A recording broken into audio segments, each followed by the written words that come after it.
I don't really know what to think about it just yet.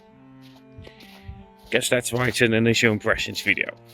Because the Netherlands is looking really wide, we had quite a bit of delays with this package. And it's finally in. The Xiaomi 17 Ultra. This is naturally the Chinese version of it, because we don't have a global version as of yet. But more importantly, this is the Leica edition. Because if you know me, I'm a sucker for Leica, especially when it comes to being able to capture a soul, the essence of the shot, really well. I'm just not a sucker for their prices, because their camera systems aren't cheap. And with Xiaomi, you at least get some of that experience and feel of that character that truly matters to me. With even more so now the possibility of using that Leica M3 and M9 style. This is exclusively only for this Leica edition. And I do love my M3 black and white style, which you will be seeing in this video naturally. For me, as someone who looks at photography from a standpoint of soul and capturing a moment, the technical side is never my focus. Though there are some changes on the Xiaomi 17 Ultra that need some discussion, because we are missing out on a key lens that I really loved ever since the Xiaomi 13 Pro. Yes, the floating lens, but we'll get to that.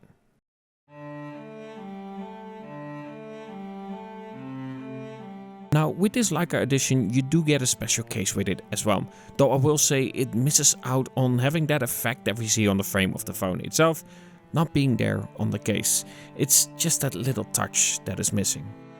In this box we also get some extra specials. We get this Leica cap for your lens itself. I like that little bit of addition as well. A red colored lanyard cable that you can attach to this case, and then a clean Leica branded cloth to clean your lens and of course your phone as well. Now, as you can see, for this Leica edition I went for the black version of it. It's clean and I found in real life it looks a little bit better than the white version. Not to mention that when you scream Leica, I feel like black fits it much better. Though I feel like they missed out with the ring style around the camera. I feel like they could have made it look a little bit better, especially on this black model. Have that worn down effect, for instance on old Leica cameras, or a contrasting color to black. Maybe a hint of red around the ring itself would have been a really nice touch here. Naturally, with these kinds of videos, they're gonna be early impressions of how I feel about the phone itself, not a full review. I really want to make that clear because, simply put, I didn't have enough situations to test it out properly, to showcase how the camera performs, especially with everything being white right now. So we're gonna have to go on a trip, and I'm planning one currently to go to France. It's gonna be a 6-hour drive. Hopefully I can stay over in the night itself, because that would be a lot better, and give you a proper opinion about the performance on this new Xiaomi 17 Ultra. Let's continue filming. This single bench might look like nothing, but what I really like that I can do in setups like this, I can pull a focus for it. Going a little bit lower towards it, have it on the left. So basically, if you imagine people sitting on it, they will be facing that direction. So you want that direction to be free in the shot itself, or composition itself. And then just straighten it.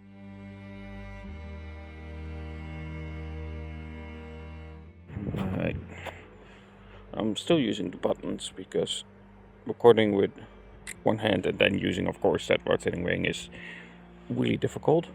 I am still worried, even though, of course, we're gonna get good zoom, that we're not gonna have the greatest zoom, simply because we are lacking, well, not the greatest zoom, I say, not the greatest telemacro, because we're lacking the telephoto that we would normally have. Now, one thing that you can keep in mind when it comes to using this kind of system for the periscope is that using a 3x zoom versus the 3.2x zoom, and then having that difference in sensor size, which is a 1/1.4 in sensor size effectively on the 3.2x zoom, versus, of course, a 1/2.76 around that area. So the sensor size is a lot larger, and therefore you will get better natural details. But yeah, the closeness is going to be a thing that we have to take into account. For some reason when I do this, it doesn't want to do it. Don't know why. Not used to this. We'll figure it out why that is. Anyway, let's test out some macro photography.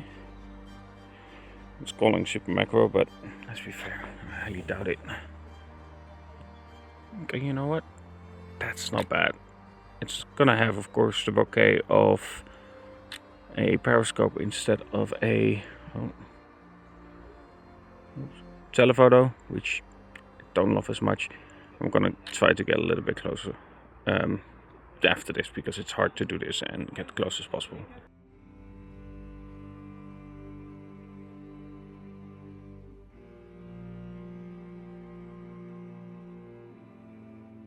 Now, to combat the lack of macro photography via the telephoto lens, there is one thing you could do. Turn off auto adjust lens. This allows you to then crop into the 200 megapixel resolution of the periscope. That being said, it does come with limitations. You can see that the images don't look as natural because of course it is enhanced and therefore making it look better than what the natural quality would be like. Not to mention that you then miss out on that focus distance that you can manually adjust via the macro mode. This will make it a bit harder to get really nice and close up to the subject, especially if you don't have an ideal side of the screen itself.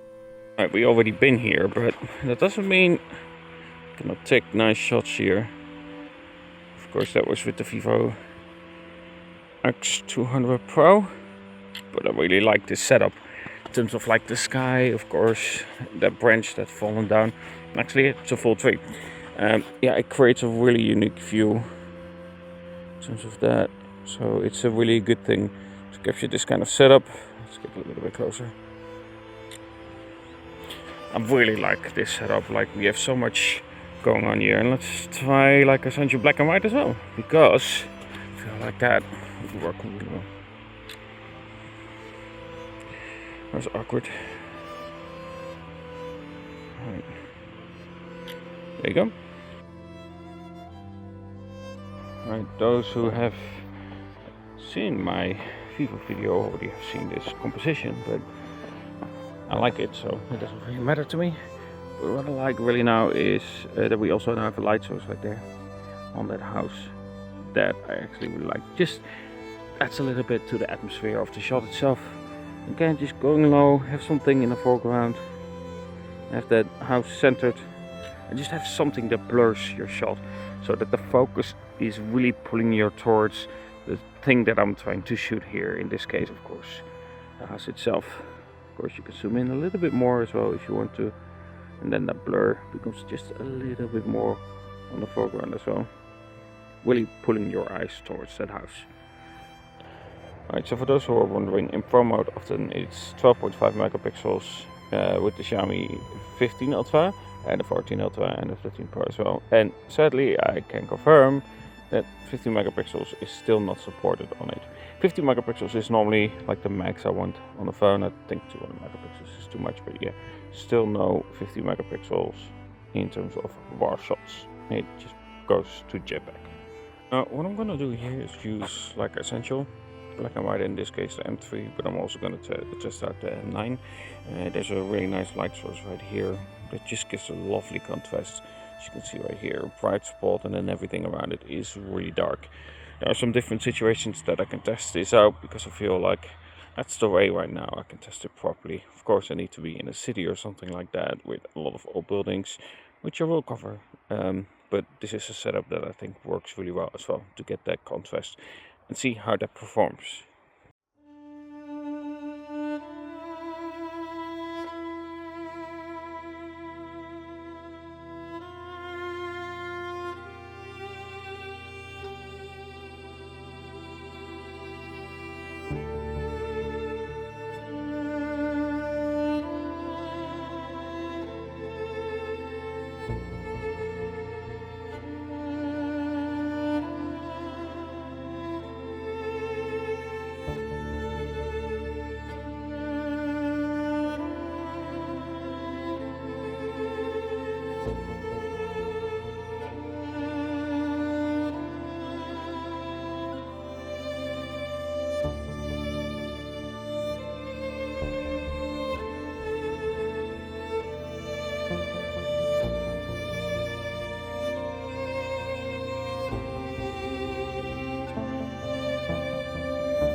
So, the new Xiaomi 17 Ultra. As stated, this is a first impression video and not a full-length review for it. We're gonna go to France for that and really cover the basics of it a little bit better, especially when it comes to the test of battery life.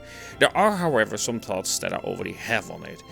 One thing is really clear, this is gonna be a decisive device for Xiaomi. I feel like the lack of the telephoto macro lens really is a miss, especially for someone like me who loves the floating lens. That's my favorite lens on any Xiaomi, and I feel like that is a miss. However, that being said, there is a side that you can look at it from a different perspective as well.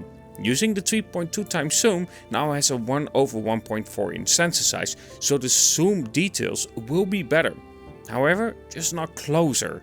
Sure, the normal zoom level that we have on the Xiaomi 15 Ultra will pretty much be the same, and yes, I understand that removing that lens was needed because the sensor size of this combined with the mechanical movement inside of it for having that zoom capability does take in a lot of space. So it is a two-sided story. However, for me, losing out on the telephoto floating lens, I'm not sure if that's a sacrifice that I'm willing to take. But that being said, there are some things that I'm really excited about when it comes to the Xiaomi 17 Ultra and the capabilities of it. As stated, if you are doing macro photography, having that 1/1.4 inch sensor size on a 3.2x zoom till that 4.3x zoom is really nice to have. Especially if you love that kind of photography. And I'm gonna test it out in France. It's gonna be about a 6-hour drive and I need to wait for some papers before I can go because I need a sticker on my car. But when it comes to the capabilities of that, I'm really excited about it. I also really like the capabilities of reproducing that kind of feel that you get with the Leica M3 and M9 in this special Leica edition. I'm gonna test it out more. It started out rough where I wasn't able to use it and it didn't process the M9 images where it did with the M3, but now finally with the M9 it is capable to process it. Do keep in mind, when it comes to the processing of the M9, it takes about 40 seconds, sometimes a little bit shorter, sometimes a little bit longer. It really depends on the shot, I guess. However, M3 can be done offline. I tried using airplane mode and it just processed the image to try to make it look like an M3 shot, of course. Now, for battery life, I cannot say too much. Yesterday I received it while recording this, and I will say I had it at 51%, and then after about, I would say 1.5 hours, it was at 23%. That doesn't sound great, but it is a new device, so we'll see if battery improves and whether it needs to kind of learn my profile in terms of using the phone itself and therefore improve in terms of battery life. Naturally said, having a 6800 mAh battery inside will definitely help it. Now, one final subject I really want to discuss, it's a small subject, but I care for it, is the design itself. I really like the engraving on the side itself. I really like the frame where we have this kind of ripple effect to it. That's small details that I really like. I just wish that they'd done something a little bit different with the camera ring itself that you can move around and has great haptics while doing so. I think that part is really nice. Either way, what do you think about the Xiaomi 17 Ultra? Do you think having that loss of that telephoto is worth the gain that you get in terms of quality of using a 3.2x zoom? Or do you feel like it's not worth the sacrifice at all? Let me know in the comments below. Either way, before we leave, I really want to thank my members. Thank you so much for the support. I really appreciate it. And of course, if you want to become a member, you can by clicking join below. Members, of course, will get access to RAW files that I've taken on the Xiaomi 17 Ultra for personal use. And of course, some other devices as well. Either way, I do hope that you enjoyed this video. And of course, if you did, don't forget to like, subscribe and everything. And talk to you guys in the next. Don't know what's coming next though. Xiaomi 17 Ultra trip will be coming up and of course some comparisons, but stay tuned for more content. Have a good one.